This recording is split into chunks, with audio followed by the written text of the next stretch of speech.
फिर एक टॉपिक आता है निजी एवं सार्वजनिक संबंधों में नीति शास्त्र की भूमिका। हमारे जो डर है, हमारे जो मानवीय भय है, वो अलग अलग होते हैं।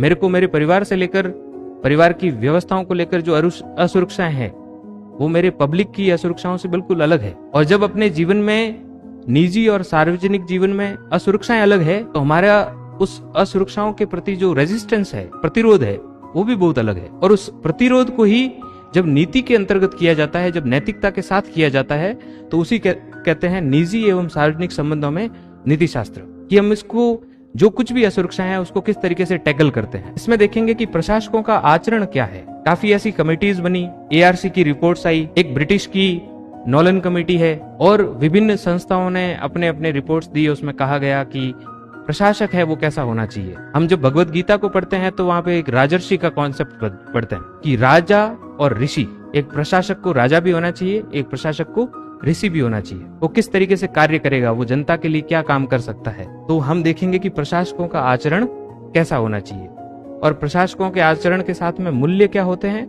और पॉलिटिकल एटीट्यूड क्या होता है, राजनीतिक अभिवृत्ति क्या होती है। हम राजनीतिक अभिवृत्ति को समझने का प्रयास करेंगे, ये समझने का प्रयास करेंगे कि राजनीतिक अभिवृत्ति है वो धीरे धीरे किस तरफ जा रही है। क्या एक प्रशासक है वो टोटली पॉलिटिकली न्यूट्रल रहता है या नॉन पार्टीशनशिप की तरफ जाता है, वो नॉन पार्टीशनशिप को किस तरीके से देखता है, न्यूट्रलिटी में और नॉन पार्टीशनशिप में फर्क क्या होता है।